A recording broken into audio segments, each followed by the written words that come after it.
Some of you know that when I go on vacation in the summertime, I take driving trips with one of my priest classmates.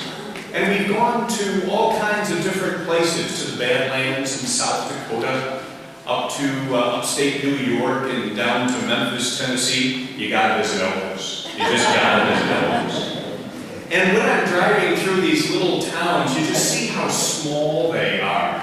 And I always wonder, what goes on in these towns? How do people make a living out in the middle of nowhere? These small towns dot the entire trip, and they always vex me. I'm always asking questions. What do they do for work? What do they do for fun? But I would imagine if I spent any time in any of those small towns that I've passed, I would find that amazing things happen. People are living their lives. There are families being made and people having new jobs and all kinds of different things. I would imagine that in those quaint, charming little towns, a lot of life happens and you meet a lot of great people too. And so in today's gospel, we have all kinds of small stuff going on. Allow me to talk about that a little bit. You have Mary, a young, insignificant girl from this small, insignificant town. The gospel even says it's so small that it's too small to be counted among the towns of Judah. I suppose you just don't blink as you're driving through it. You would miss it. And then there's Elizabeth, another lady who is wizened by many, many years of living, but she lives in a small town. She doesn't live in a palace. She doesn't live in this huge place. She has a small little house. And yet Mary, her kinswoman, comes to see her. And if you go back 2,000 years, women 2,000 years ago were always small because they weren't really counted as much. They were counted as mere property. And so Mary, a very small and insignificant person, and Elizabeth too. And then we have these two little babies that they are carrying.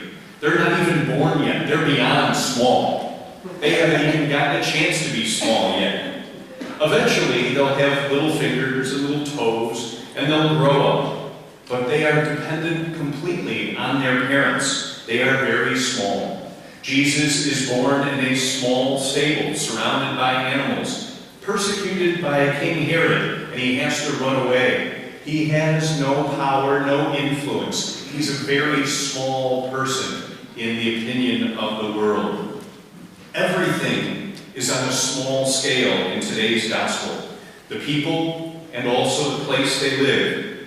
But there is big news, the biggest. A baby is about to be born. And that baby is not going to be small. That baby will not be insignificant. That baby will be big. And when moms first look at the sonogram or the, is that what they call it nowadays? I'm not familiar with these things. I'm sorry? Sonogram, that's correct? Okay. I was putting on my 78s the other day. Okay, anyway. So I thought that was the old name for it. I guess not. Okay. So eventually this child will be big because he will be proclaiming to the world that a new king is coming, and he is the king. And so Jesus is the king not of Bethlehem, not of Jerusalem, but all of the universe. He is the wonder counselor, the Prince of Peace, and he will challenge the big people. The Pharisees, the Sadducees, they are all big shots. Herod, Pontius Pilate, and even the biggest big shot of them all, Caesar. And Jesus will challenge them all. Why? Because he has a message to share with the people. And in some cases, he will be in big trouble. But still, nonetheless, his message is for all people to hear. He comes into the world to redeem us, to save us, to love us in the biggest possible way, to offer himself completely for the life of the world, dying upon the cross, opening the world to new life with God, and also new life with new possibilities, big new possibilities. For us, in some ways, we're living small stuff. We might think we are too small or insignificant in the life of the world. Who am I? Does anyone notice who I am? Do I even matter? Is God really looking out for me? And when we celebrate Simbang Gabi and Christmas, we find that yes, we do matter. Yes, we are big in God's plan. We are noticed and we are loved. Jesus is the verification that we matter and that we are loved by God. No one is too little, no one too small, no one too insignificant to share in God's plan. We might not be captains of industry or powers or potentates or the President of the United States or whatever, but we are God's children, and that makes us big in this plan that God has for us. That is enough to know that we occupy a big reality. That is God's kingdom, which is established for us. And He shares His love with us this evening and for always. And He will always be with us until the end of time.